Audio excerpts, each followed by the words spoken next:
Welcome back to another lesson of Microsoft Excel Essential.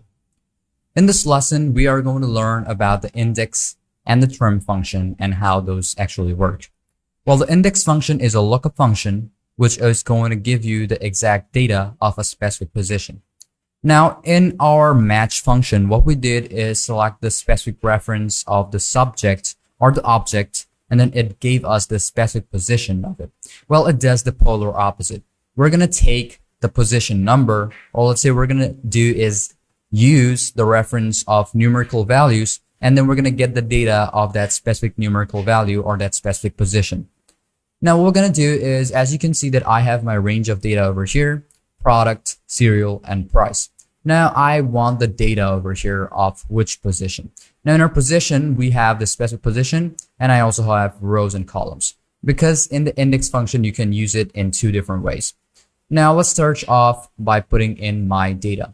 Now in our position, let's say I'm going to type in 4. In our row, I'm going to type in 2 and column 2. Now I want the data of the fourth position and what data is in the fourth position. Type in equal index. Now you can see index and index over here. So first one needs array, row number, and column number as the criteria. And the next one, which I said to be the next or the second type, is going to be the reference, row number, column number, and then the area number. What we're going to do is use the first one. And I'm going to do select the array. You can see over here, select the array, comma, and then I'm going to do is select the row number. So the row number is going to be G3. We're going to use it as a reference. So I'm going to type in G3. Close the parentheses, hit on enter, and you can see the fourth position is mobile.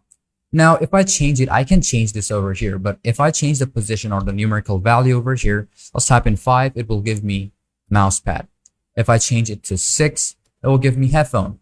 If I change it to 7, we have mic. And 1 for mouse, and 2 for keyboard. Now, you can also use 1 to get the position or products. Now, I'm going to keep it 3. So that works a bit more better. Now we're going to do is the second one by selecting or using the reference of both the rows and columns. Now how do we do that? Now the first thing I'm going to do is select on these rows and keep the numerical value constant if you want to. You can also change it later on. First thing I'm going to do is go off the data, type in equal index. I'm going to do is select the array. Okay. I'm going to select the whole array of data, or let's say I'm going to do select just these. Put in a comma, then I'm going to do is G6 as the row number, G6, comma, and H7 as this, or H6 as this. Close the parentheses, hit on enter, and you can see the value is 42724. Row number is 2, and the column number is 2. 42724. Okay. Now, if I change the value over here, type in 3, it will tell me 247627. If I change the column over here to, it will give me the value or the price point of the mobile. So I'm going to type in 3. There we go. We have $45. Now we can also change the value over here by changing it to dollars.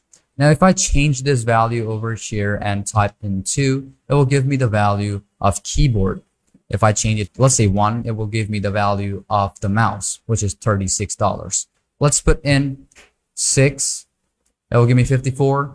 If I put in 5, it will give me $86 for the headphone. Now, if I change the column, let's say I'm going to change it to 2, it will give me the serial number of that specific value. But this time, as I don't need the accounting, I'm going to use the general data or the data format. So now you know how the index function is used in Microsoft Excel. Now let's also show you how you can use the trim function. Let's say I'm going to type in a data. Let's say I love to eat. As you can see, sometimes a couple of people do not align them perfectly and put a couple of spaces in between them. Okay, but what you can do is use the trim function to fix it up. Type in equal trim, select the text, close the parentheses, hit on enter, and it will be perfectly spaced. Now I'm going to do the same thing over here. Let's say I love to eat ice cream in the summer. Hit on enter. I'm going to do is type in equal, trim, select the specific text, or you can also put in your text if you want to, and you can see it will work just perfectly and give you the specific alignment and perfect alignment for that specific text. So hope you learned everything in this lesson, and now let's move on to our next lesson where we are going to learn about index and match function together.